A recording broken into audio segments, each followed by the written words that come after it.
Hello, everyone, and a very warm welcome to today's webinar with KPMG and Taulia on how not to extend supplier payment terms.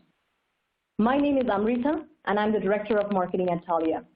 Today, I'll be your host for the next 45 minutes or so, and I'm joined by two of industry's subject matter experts and game changers, Brian Murphy, Director at KPMG, and Kel Christensen, Vice President of U.S. Sales at Taulia. So with that said, would you both like to say a quick hello and introduce yourself? Absolutely. Good morning, everyone. My name is Brian Murphy, and I'm a director in KPMG's Procurement and Operations Advisory Group. I'm predominantly focused on procurement transformation, including the leading of sourcing and category management programs at Fortune 500 organizations. In addition, my core focus over the past several years has been on working capital optimization initiatives, including supply chain finance and dynamic discounting programs. It's an area of our business which has grown significantly in the past few years as working capital continues to be on the agenda of C-level executives, and there appears to be no slowdown in sight. While today's discussion is going to zero in on the payables aspect of working capital, specifically how to create value through terms extension, I'd be remiss if I didn't mention that working capital engagements that we focus on run the full spectrum of working capital across also, accounts receivable, inventory, and accounts payable. Look forward to sharing with you today some of the insights, and I'll hand it off to Kel. Thank you, Brian. Hello, everyone. Thank you, Amrita, for the introduction. I'm Kel Christensen with Taulia, VP of Sales in North America. I've been with Taulia for 4 years. For many of you, perhaps some of you are new to Taulia and the name. We've been around for roughly 9 years, and we feel we are a big deal. We've had some press releases recently around some of our early payments, and to be honest, we feel like we're leading the pack when it comes to supply chain finance in the fintech industry. Before joining Taulia, I was at JP Chase, so I've been doing supply chain finance for nearly almost 10 years. I've sold numerous programs globally, outside of North America as well as the Asia Pac, and excited to be here today and talk about some of the pitfalls and challenges that some companies have endured and seen when going about a working capital strategy. So thank you and look forward to our discussion today. Thank you. Excellent. So before we get started, let's get some quick housekeeping things taken care of. So first of all, this is a great opportunity for you to ask the questions and get the answers you seek. So please use the question box down on the screen to ask the questions away. The Q&A will take place in the last 10 minutes of the session today. And finally, our hashtag, Taulia's hashtag today is hashtag CashFlowRevolution.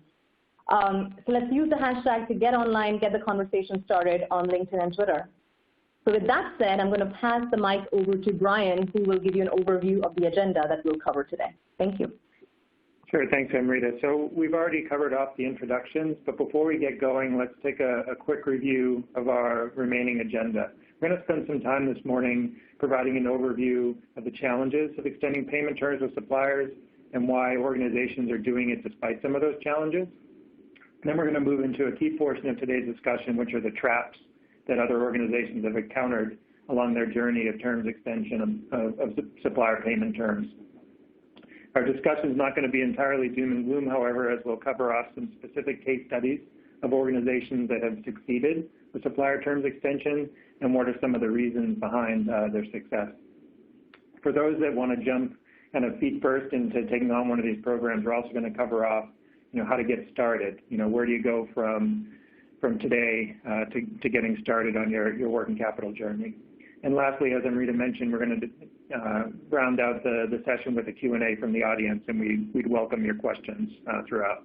So let's go ahead and get started.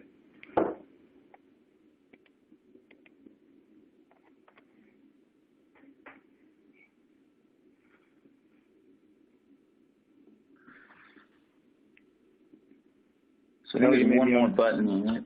Yeah, no, I'm here. I was looking at the animation here, but essentially, in the spirit of the day, we like to look at or use a quote that we have found actually resonates quite nicely with our customer base and prospect base, which is success is a lousy teacher. So in the spirit of that today with Bill Gates' quote, our our goal is to talk about today essentially some of the pitfalls, some of the things that we've seen, and as we discuss these opportunities where we believe there's opportunity to extend working capital and term extensions, that we can discuss that later today.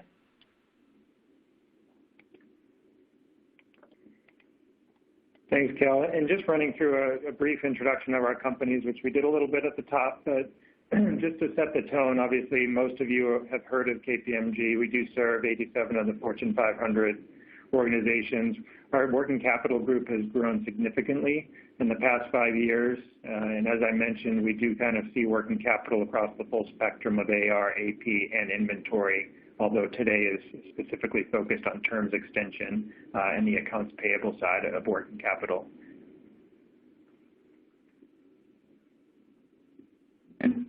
And as of today, obviously, with $1 trillion worth of outstanding payables in the network today, Taulia's got $1 trillion worth flowing through our network today. We've got 1.5 million suppliers that are on our network that are enrolled, taking early payments today on the Taulia network. And we obviously operate with over 100 companies globally throughout the world.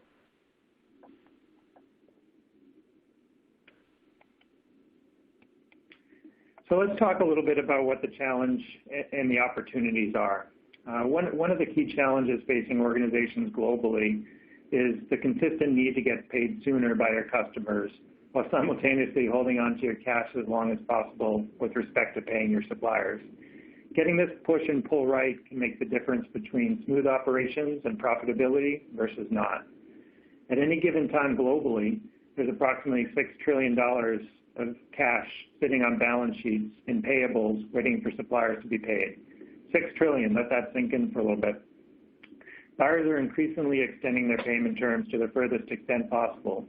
Across industries, as one organization extends terms further and further, their competition does the same, leaving suppliers searching for feasible strategies to offset unforeseen pressures caused by buyers extending terms arbitrarily.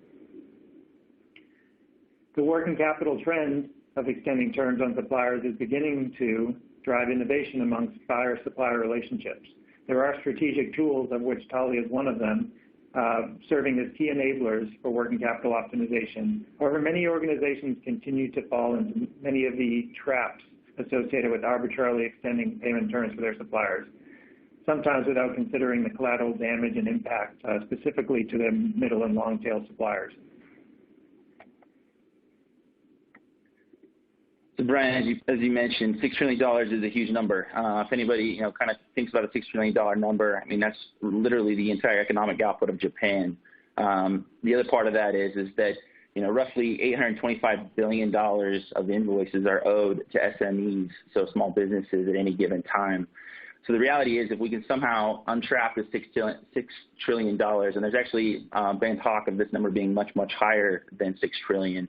There's been speculations actually is almost double that.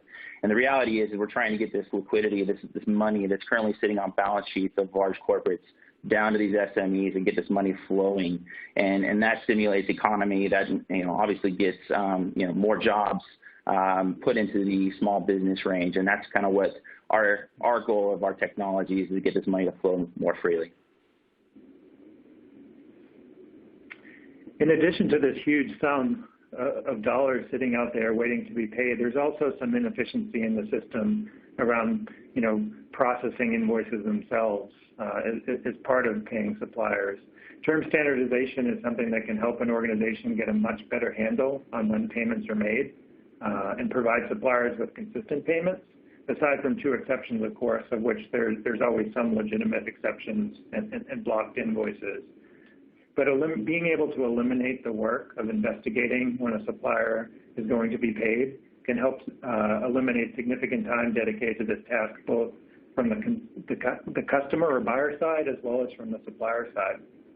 Freeing up capacity allows both sides to focus more on strategic activities. While electronic invoicing has transformed capabilities around invoice visibility and standardization, there's definitely still a long way to go in this area.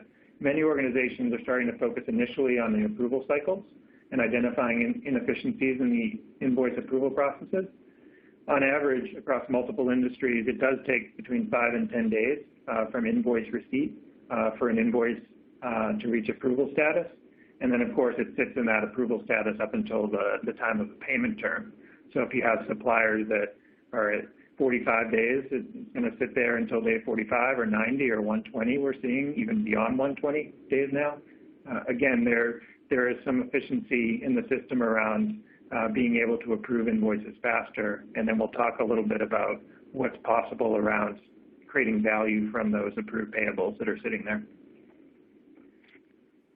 Hey, Brian, I mean, you're right. On the invoice chasing, what we see actually a lot right now is where we walk into companies that are actually wanting to do a term extension, and the reality is essentially they say, hey, that's a great idea. We'd love to extend terms, but we can't get invoices approved on time today. And so, providing that essentially that visibility to your suppliers, that's where we see a lot of opportunity for them to come in and actually take an early payment, see if you actually received the invoice, the company. We actually, I don't know if this resonates for a lot of people, but typically the two main reasons suppliers inquire around invoice chasing is essentially they can't see the visit.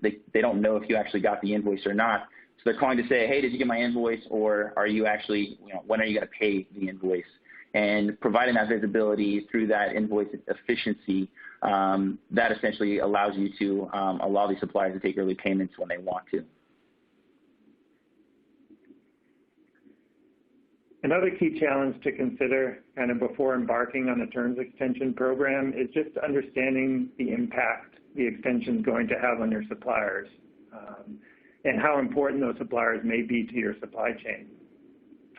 In particular examples, you need to make sure you have the necessary arrangements in place and the technologies that will allow for your terms extension to create value for organization, while also ensuring that your suppliers aren't going to go out of business due to the unforeseen burden of not getting paid. Particularly those middle to long tail suppliers, for example, may be critical to your operations, but may not have kind of the deep pockets or strong balance sheets that some of your potentially larger suppliers may have. And that could be disruptive to your operations. Whether the suppliers are willing to kind of stop deliveries on certain things, or whether they just don't have the ability to operate, to pay their staff or otherwise, if we're talking about really small suppliers. Understanding what a terms extension can mean to your supply base and potentially putting in some measures that either exclude troubled suppliers or potentially troubled suppliers, or find alternate ways to make sure that those suppliers stay solvent are critical before kind of embarking on a terms extension strategy. Right, exactly right. We actually saw this recently in the automotive sector, where automotive had actually pushed terms to 90, 120 days with suppliers. And the reality is that they pushed terms on the mid and long tail, where typically most companies focus, they extend terms across the entire supplier base. They offer supply chain finance to their top 20, top 30 with a traditional bank program.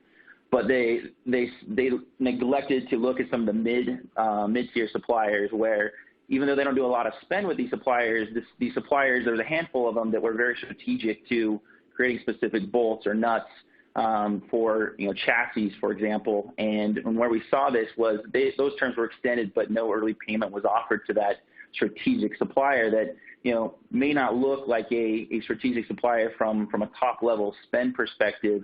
But the reality is they were key to, keeping on, building cars. So we have seen that. It does vary, obviously, by industry, but that's one specific example where, terms were extended, but an early payment wasn't offered to a mid-tier supplier that actually was very important to their overall operation. So given some of these challenges, what is the value? Why are organizations trying to overcome these challenges and continue to extend terms on their suppliers?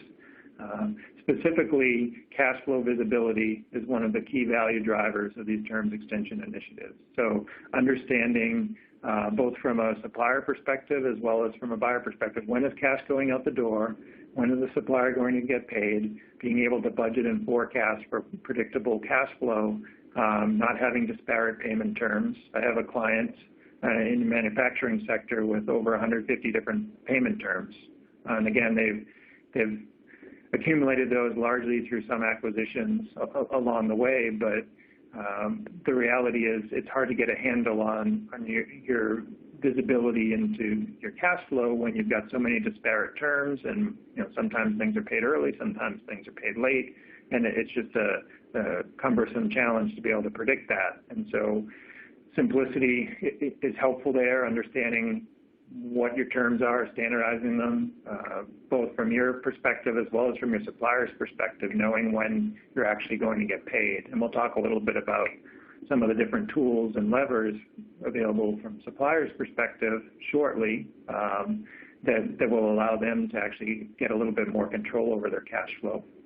More capital is obviously the main driver associated with terms extension, so creating working capital, holding on to cash longer. Some organizations have specific working capital imperatives. We have a few clients we're working with now that are specifically working on generating working capital. They're public companies. They've spoken to Wall Street about this. They are looking to generate working capital, and terms extension is one of the ways in which they're attempting to do so. And last but not least, we talked about a little bit of invoice inefficiency and being able to automate that process a little more. Doing so really creates time and capacity on both sides of the equation, buyer and supplier. And so with that time, organizations can focus on doing things a little bit more strategically.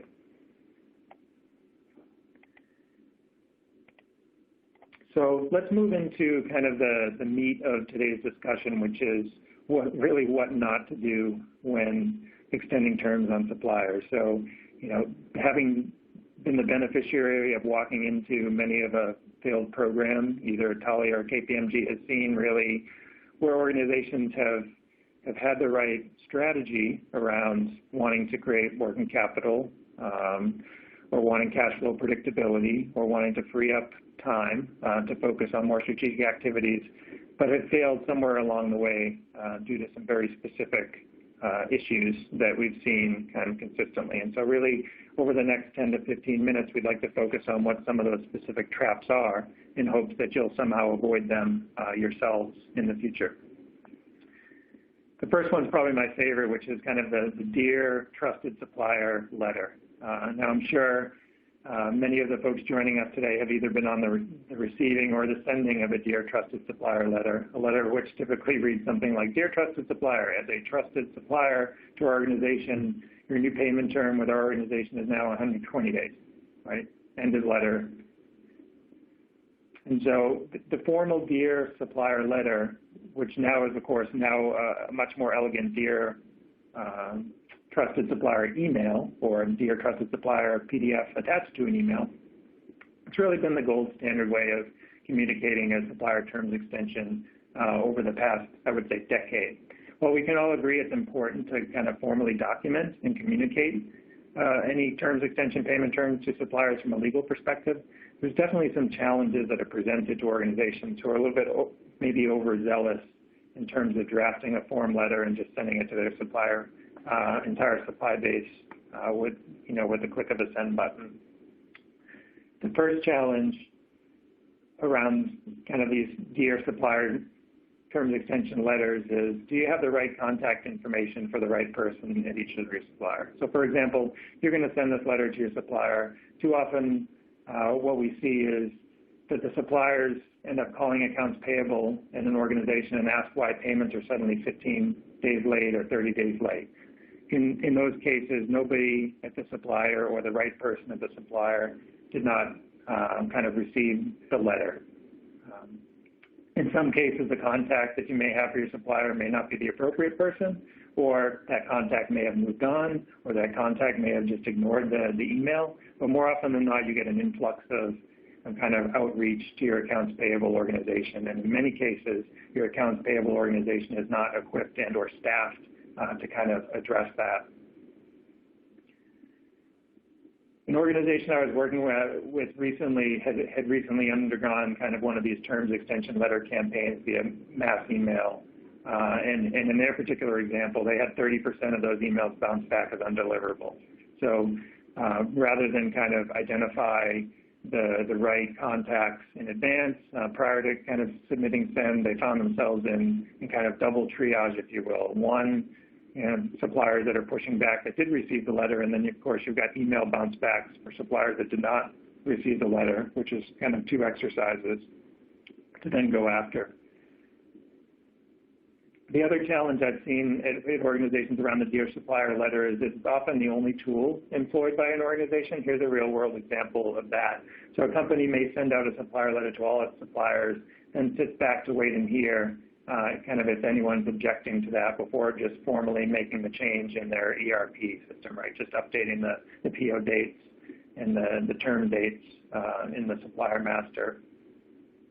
What ends up happening, though, is suppliers receive the letter and immediately reach out and complain to their individual contact at that company. And that individual contact is most likely not on the team that's pushing the terms extension, right? It's probably somebody at a plant, might be somebody sitting in accounts payable.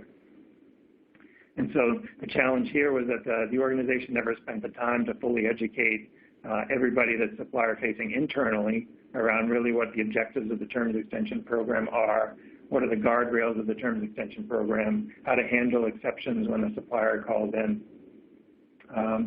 how to address kind of when supplier says, well, I have a contract that says otherwise, right?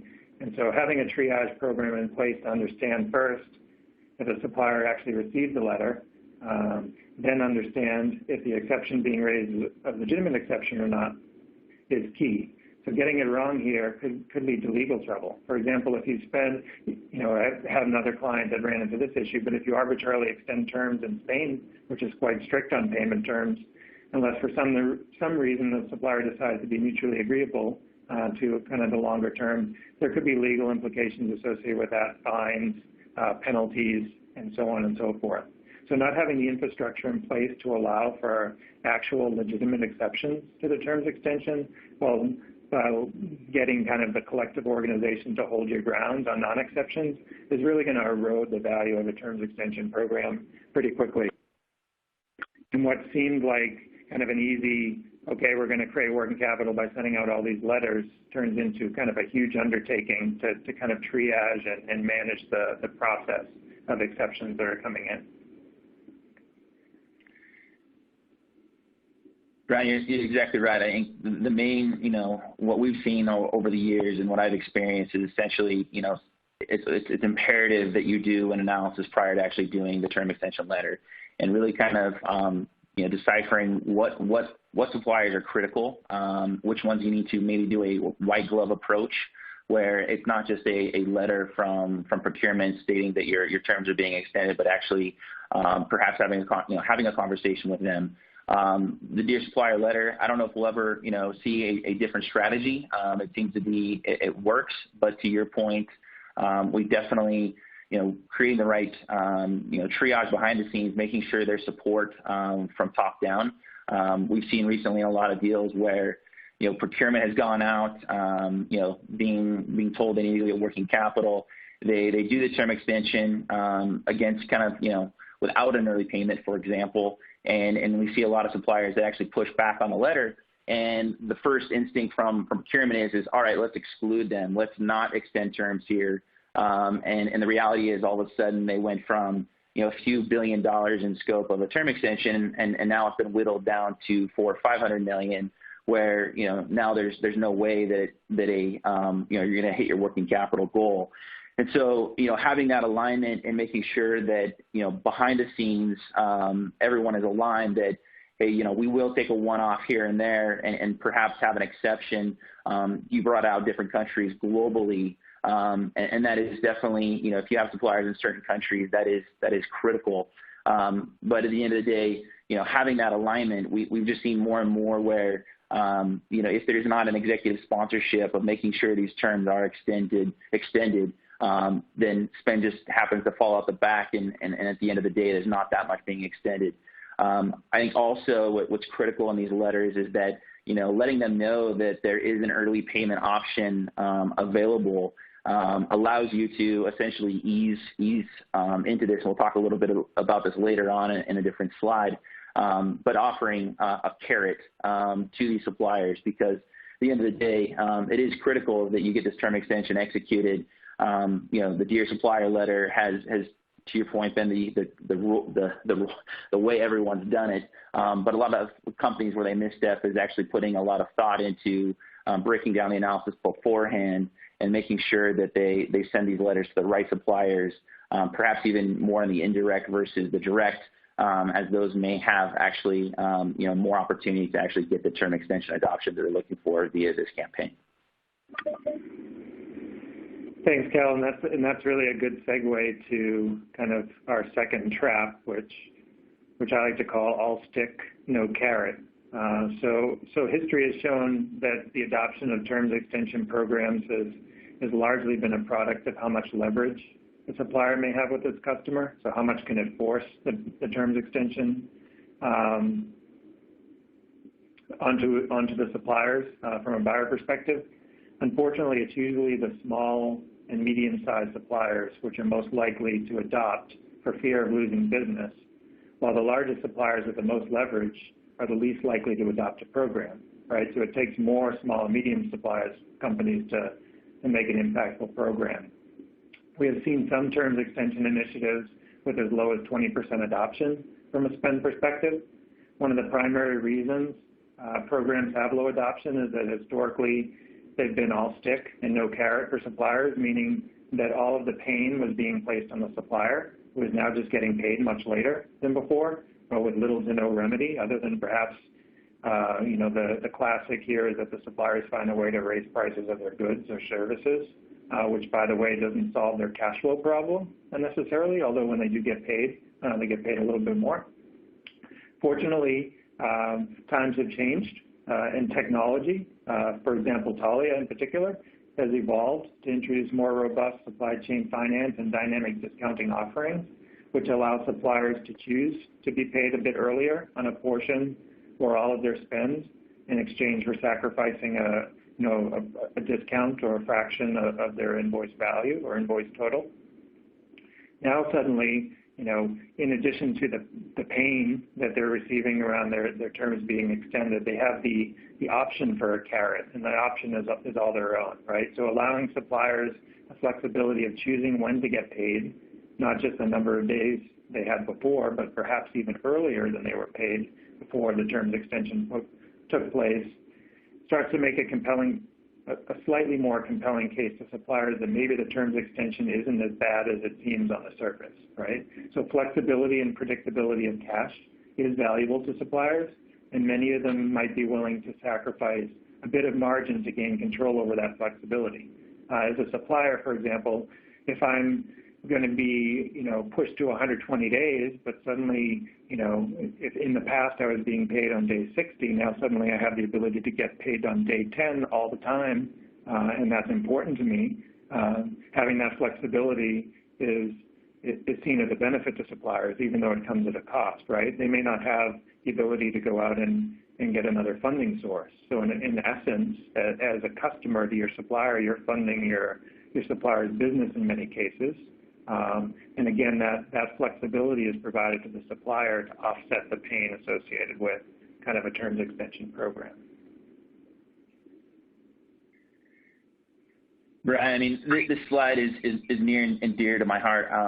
Essentially, I joined Taulia, from working in a bank where we did traditional bank programs where, we really only catered to the top 20, top 30, top 40, and it took us years to onboard those suppliers.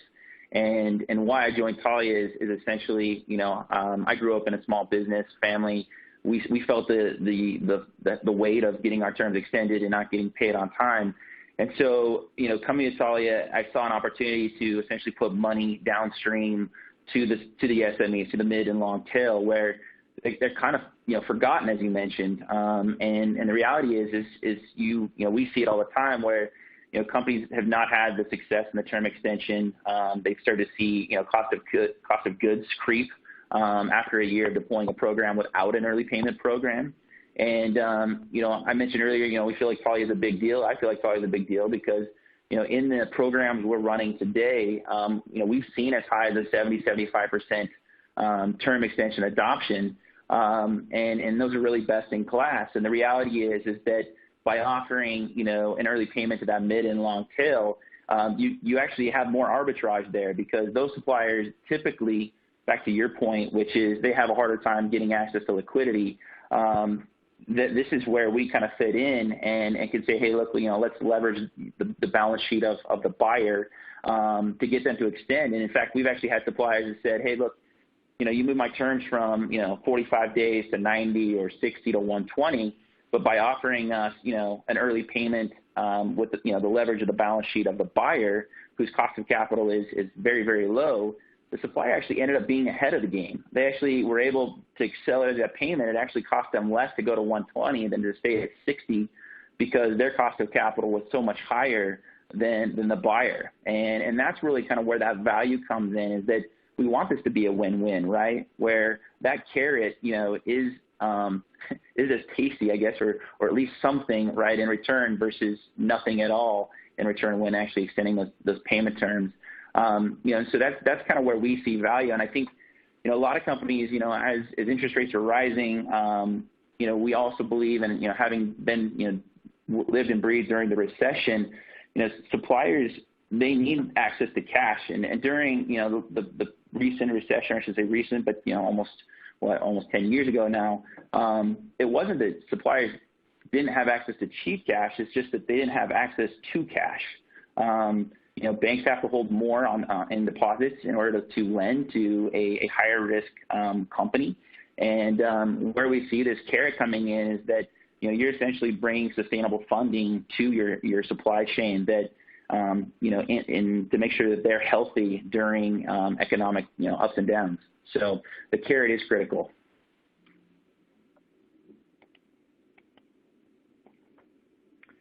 Let's move into our next trap, which is kind of a one-size-fits-all approach, right? So the other problem with the whole terms extension Dear Supplier letter, which we talked about previously, is the overarching issue of treating all suppliers the same in the process. As this audience of sourcing and procurement professionals and finance professionals and accounts payable professionals knows, not all suppliers are equally important or strategic to an organization. This is why treating all suppliers the same and with the same approach to terms extension can have negative results. I recently had a manufacturing client who had very strategic suppliers critical to their supply chain respond to a Dear Supplier letter with threats to stop shipments of key materials. Therefore, a proper segmentation strategy is paramount to the success of any terms extension program. Some of the things to consider, for example, are which of your suppliers would be better served having an executive level discussion around terms extension prior to receiving an official letter.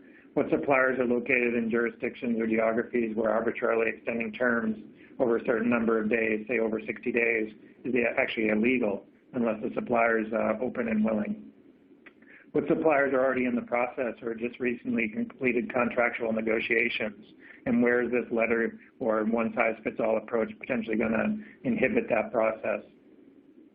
Also, what suppliers are, have done business in the past but are being phased out, right? Where, obviously you want to drive the most value from these programs, so determining where you're going to spend your efforts on and considering some of these factors is going to be critical to the success of your program.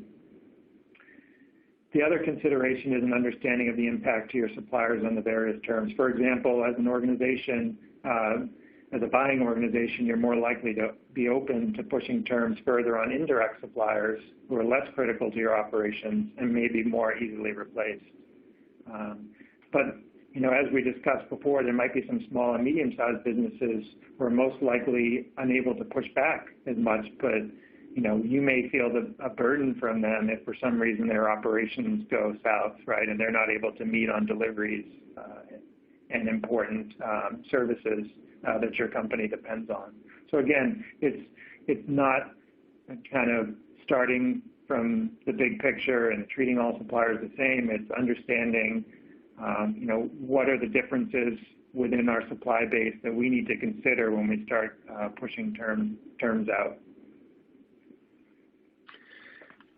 Brian, this is great, and I think the other portion of this or side of this is that I was dealing with a retailer a while back where they're pretty famous for their bags they hand out as you buy merchandise from them, and they went to go push terms, and they realized that this one supplier, as they pushed terms, they pushed back, that this supplier is the only supplier globally for them that actually makes these bags. And it wasn't just, the risk. Now they discovered and realized that this one supplier made their only one bag that was critical to their business, but they couldn't extend terms with the supplier. They actually needed to figure out a way to actually diversify their supply chain. But with this one specific supplier, they had no leverage. And to your point, one size fits all. This one supplier is at the moment and the time that we were doing this was imperative to the success of their company. And obviously they then realized they need to have, a more diversified supplier base when it comes to making their bags. I think the other side of this too that's really important is that, Taulia has actually invested millions of dollars in our AI database, where essentially a platform where we can actually feed in multiple databases. We're actually able to come to you and give you kind of a, in conjunction with KPMG, a consultative approach where, the DSO of your suppliers, the risk of these suppliers, and therefore you're able to make a conscious decision on, maybe you have leverage here on the supplier, or maybe you don't. Maybe the supplier, is actually getting paid a lot later than what you're paying them. And so therefore, you're essentially funding their balance sheet so that way they're able to essentially, sell goods to your competitor. And so we see a lot of different things when we actually analyze your spend with KPMG, and we do it through our AI that we've built. And this gives kind of a roadmap to, which suppliers, where do you push, where do you not push? And to your point, Brian, on the indirect versus direct, indirect usually is less strategic unless it's the only supplier that actually makes the bag that you put you give away when you purchase your product. Or it may be, less strategic where, you can go and source this or actually have a lot of leverage on them. Typically, though, we do see the majority of the working capital coming from your direct spend. So although that direct spend may have layers to it and it may be difficult, that's typically, though, where you're going to get your biggest bang for your buck when it comes to pushing terms. And, Taulia, we've got, $1 trillion worth of spend flowing through our platform today. We've got 1.5 million suppliers that have actually enrolled. In fact, there's actually more than 1.5. And that's where we have a lot of data, and we are able to help provide, recommendations. But at the same time, the onboarding process of getting them to actually take an early payment, a lot of that heavy lifting has already been done. And so you're able to, as a company or as a buyer, leverage some of that hard work that, we've already put into building this platform out, that makes it that much easier when it comes to extending these terms in the long run. Thanks. Let's move on to our next trap, which is really just lack of internal coordination. So the importance of aligning your internal stakeholders with any program around terms extension is paramount to its success. Let's consider for a moment one of my previous examples around terms extension letters. So assume for a second that all appropriate supplier segmentation occurred, so you're not treating suppliers all the same. All the letters have been distributed to the right contacts, so you have the right contacts at all your suppliers. But for some reason, no internal communication took place within your organization to prepare, the supplier-facing resources for the pending onslaught of supplier inquiries that typically follow such an activity. So, for example, if I'm at a plant and my supplier reaches out to me asking about this terms extension letter and referencing a number of active POs that are in conflict to the new recommended term, the most likely outcome in that scenario, in the absence of kind of communication, is that I'm going to tell that supplier not to worry about it, right? And that they're not subject to the new terms letter, and that they should, request an exception to the process or just ignore it, right? So without spending the time to properly prepare all the stakeholders and how best to respond to supplier inquiries, and without communicating the plan and expectations to all supplier-facing stakeholders, the value of the program could quickly erode. Similarly, in cases where terms extension programs are combined with kind of a supply chain finance or dynamic discounting program, which allows suppliers to be paid earlier than the standard terms at a cost to them, communication becomes even more important. A real example recently at a client where this was an issue is where the CFO of the organization defined some working capital targets, which are expected to be achieved via a terms extension program. And as part of the process, the procurement and supply chain department decided to simultaneously implement a dynamic discounting solution to offer suppliers to be paid early at their choice and offset the new lengthy payment terms. So the client relied mostly upon kind of the guidance of external parties around the appropriate supplier rates to offer based on what they felt would be an adoption level acceptable to the customer. And this is really where the lack of internal alignment came in. So while procurement and supply chain were excited about the opportunity of generating early payment discounts, right, margin improvement from those suppliers who elect early payment, the Treasury and the CFO in that company weren't really consulted around that particular aspect of the process, and they were focused on generating working capital, right, extending terms, holding on to cash as long as possible. So as a result, when it came time to deploy the solution, the two sides really just were at odds around, well, what rates should we offer suppliers for, in exchange for early payments? Are we willing to pay suppliers early, or do we truly only worry about working capital? So as you can see, there are a couple different communication points where it's important to have internal coordination. The first of which is just around an operational sense. Anybody that's touching a supplier needs to know about this type of program so that they can have the right script associated with how to respond to the supplier. And then even at the executive level, understanding from a strategic goals perspective, what does Treasury and the CFO want in the organization versus what is procurement after, and do those goals align? So the way that organization resolved it was they worked across procurement, across supply chain, across Treasury to determine, okay, our goal is this much working capital achieved via a terms extension program. Once we exceed that certain threshold, we're willing to pour back in a portion of that working capital to fund early payments for suppliers, right? And so that's how that organization solved it. But it took kind of confusion and lack of coordination and lack of internal alignment to identify that problem when it was, frankly, a little bit too late, right? So I think if nothing else, coordination within the organization before you even ever go out to suppliers is really key to the success of a program. Yeah, I mean, in a nutshell, I think where we see the biggest challenges is alignment. So KPIs, if procurement, who has to go deliver this message, execute on the term extension, if their bonuses are not attached to working capital, and that's typically where we see the friction is that their bonuses are attached to cost of goods reduction, it becomes a hot potato. And if you can align those KPIs and those bonuses, then things go much more smoothly. And procurement is willing to execute on the actual term extension. If you can align those things, that's where we see the most success. Moving on to our fifth and last trap for the conversation before we move into a quick discussion on where things have gone well versus the traps. And without a shift in an organization's mindset, it's going to be difficult to overcome the hurdles of extending terms across the vast majority of the supply base, right?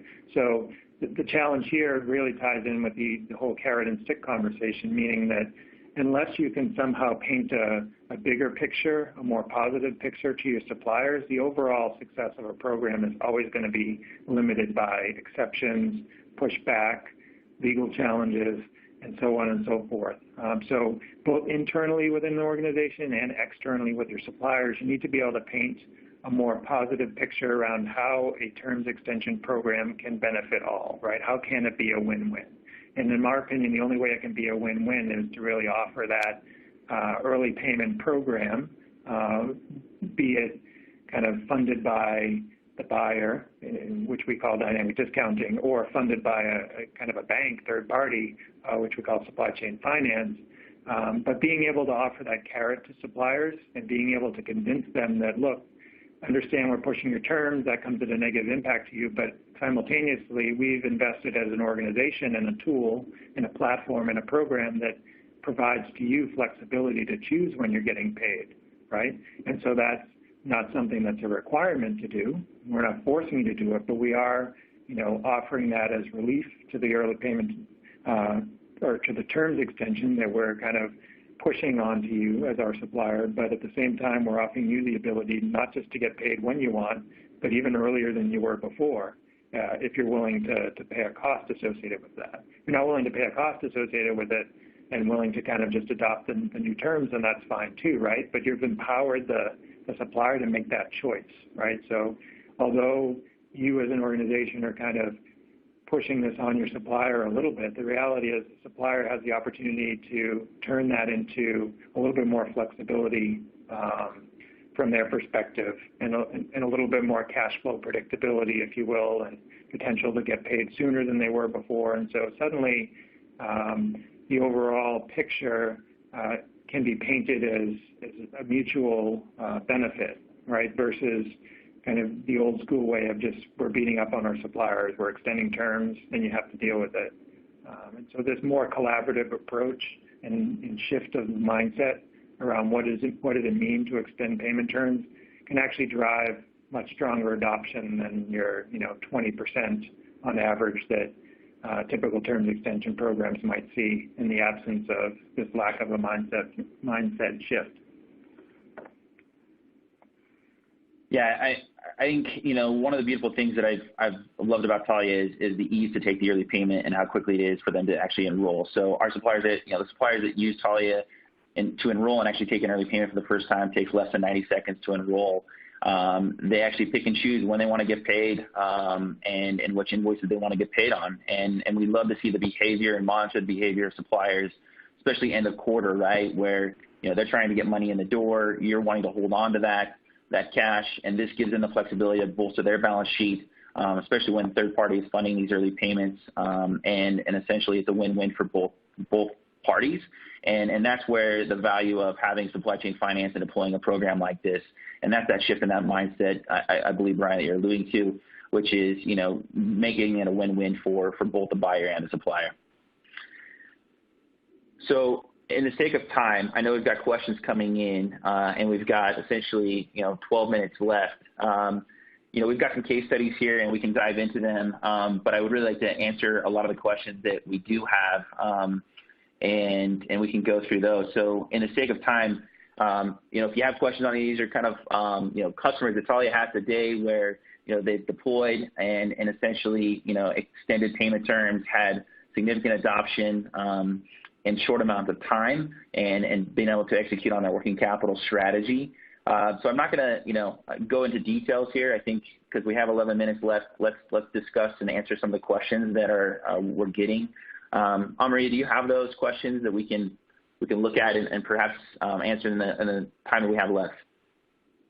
Yeah, absolutely. I think that's a really good call. We have about 11 minutes, and we have got a lot of questions today. So let's spend the next sort of 11 minutes answering some of the questions. I do want to make a note of it that we will not get to answering all the questions just because of the volume of it. So we will be getting back to you on a case-by-case basis later on. So just for the sake of time, let's get on with a few questions. So the first question that we have today is, how do you recommend companies evaluate the cost benefit of improved cash flow from terms extension versus potential increase in supplier prices that could erode margin/EBITDA? So that's the first question. Brian or Kel, whoever wants to take this. Yeah, so I can talk a little bit about that. So that's the inevitable kind of pushback that suppliers either threaten, okay, the prices are going to go up, or frankly, even internally, if you're talking to category managers or buyers, if you say, hey, we're going to go out and extend terms to our suppliers, that's the first visceral reaction that you get is, oh, well, they're going to make it up in the cost of goods or services, which many suppliers may try to do, right? And the challenge here comes down to just an underlying procurement and spend and accounts payable and spend visibility problem, right? So in a well-oiled machine of a procurement and supply chain and accounts payable department, you would have visibility into your spend. You've got contracts in place for pricing. You understand what you're paying for goods and services. And if suppliers arbitrarily raise the price to that, that's something that you're going to be aware of and pick up on. Now, in the opposite case where you don't have good spend visibility and you don't have visibility into prices you're paying, and you don't have contracts, you don't have ways of monitoring, the costs or the amount you're spending with suppliers on goods and services, then absolutely, suppliers are probably going to get away with being able to raise prices in some cases. And so this is possible, but again, it gets back to this mindset shift where if you only approach a supplier with a stick, they're going to try and hit you with a stick back, right? And so if you can change the mindset shift around offering that supplier an opportunity or a carrot, if you will, and being able to be able to articulate that the program could potentially be in their mutual best interest, then that changes the conversation a little bit away from just hitting you back with a price increase, but more around, well, how can this program actually be beneficial to both of us? So again, that's a pretty typical question, and appreciate you asking. Yeah, and I'll chime in too. I mean, there's really kind of three components we see too. Is one is that offering an early payment offsets this potential conversation of a cost of goods increase. Number two, one of the things that we do is we analyze your data before we actually go into a term extension, and during that analysis, we have a pretty good idea of what the cost of capital is for the supplier. So although you may believe a supplier, they may be threatening a cost of goods increase, at the end of the day, if you're an investment grade or borderline a non-investment grade, so double B or greater, there's a good opportunity that your cost of capital still is less than theirs, and there's a lot of other things that go into this as well. But that may actually, you offering them an early payment at an attractive rate or via supply chain finance, that supplier may actually be whole. And then the third part of that really is, you look at this, and if you're a non-investment or even borderline investment grade, and you can free up $400 million worth of capital, go pay off either debt or you have a capital expenditure a capital investment you want to go make, great. Well, if that investment or that is worth greater than a 1 or a 2% cost of goods increase, then obviously that's a great investment. I mean, it's a great arbitrage, right? So there's a few different things that go into that. Happy to talk to you in greater length, but that's kind of the way we see it and recommend kind of proceeding with it. Excellent. Thank you so much. We have probably time for 2 more questions. So the next one is, what are the key buckets of segmenting your supply base when considering payment terms extension? And what are some of the costs associated for suppliers with an early pay program? It's all yours, Brian or Kel. Sure, I can start with that. So as far as segmentation goes, honestly, it's going to depend a little bit on your organization and your industry. But at a high level, you certainly want to start with what is our strategic objective here? Do we have a certain threshold that we're trying to meet from working capital? And understanding it first, what are the suppliers that will help us achieve that goal from a dollars perspective? So in some cases, you're going to start with your largest spend suppliers, which may make sense to help strive towards that goal. But then within that, you're going to segment out, okay, what are suppliers that we know we have contracts with that we're not able to do this terms extension for? So there might be specific contractual terms that prevent you from really just extending terms. So you would push them aside as one segment. You would also push aside certain jurisdictions. You'd also potentially push aside troubled suppliers or suppliers that you think may truly be impacted negatively such that they could go out of business. You may also want to segment kind of small and diverse businesses, which many organizations have a focus on, kind of expanding their focus on using those types of suppliers. So you want to be careful about that.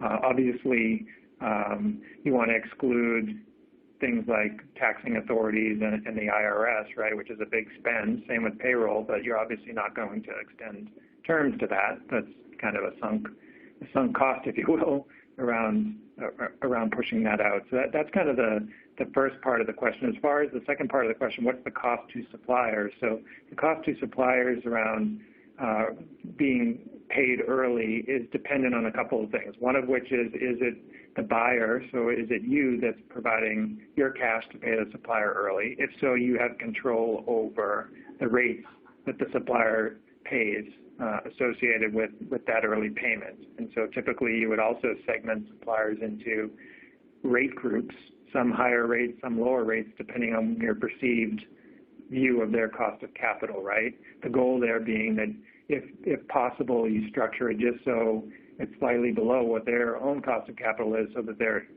hungry to take early payment from you because it's a cheaper source of funding.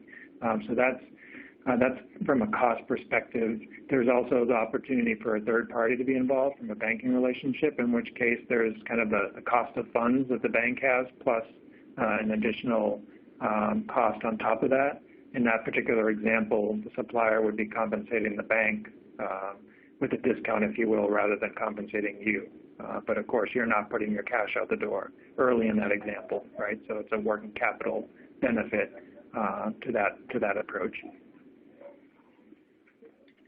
Yeah, and I'll just chime in here. I mean, one of the deals I worked on when I first came to Taulia was a non-investment grade company, and it was a fun deal to work on because I couldn't work on those type of deals at a bank. Those were deals we typically didn't want to chase. And I learned a lot of things about supplier behavior, and there was two things that I'll point out. One is that, even though a supplier may have better credit ratings, that doesn't necessarily mean they're not willing to take an early payment.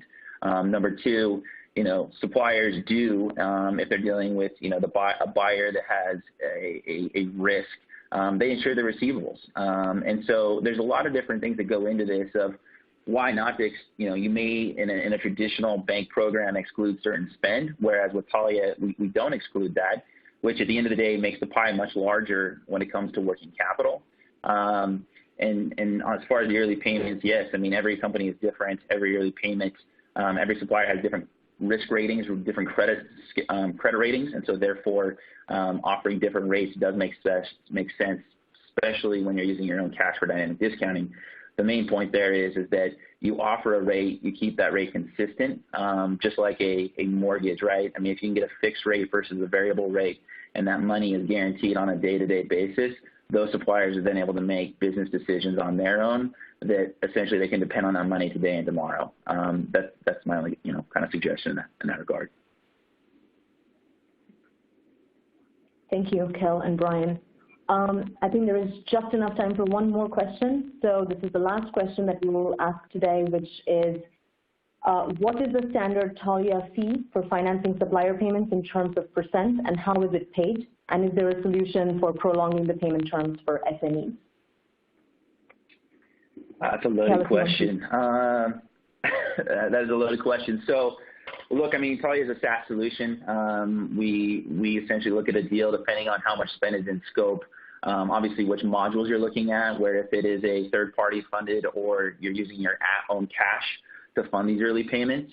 So that obviously varies in the way that we price something like Taulia. We've invested millions of dollars into our platform, not only from a supplier and buyer usability, but also the data analytics that's behind the scenes that, I feel is worth its price, its weight in gold. And for that reason, I don't charge gold for it, but at the end of the day, we do have a conversation with you around what that pricing structure would look like depending on how much spend and what the opportunity looks like. At the same time, we do today actually, if I understand the question correctly, we do offer payments to the mid and long tail. Some of the case studies which we did not discuss, we have buyers today that have almost 3,000 to 4,000 suppliers actually taking early payments today. So we very much do believe we have a product today, and it's being utilized globally by Fortune 2000 to get funding to the SMEs in the mid and long tail. Thank you. All right, so we are at time here. So thank you again for all your participation today. And again, if you want to become a game changer and do supplier payment terms extension program right, gain visibility and actionability into your company's cash opportunity and build programs at scale, please take KPMG and Taulia and their offer to help you. With that, we will be back with next steps shortly and hope to see you in the next webinar. So thank you again for joining us today with Brian Murphy and Kel Christensen. Thank you. Thanks, everyone. Thank you.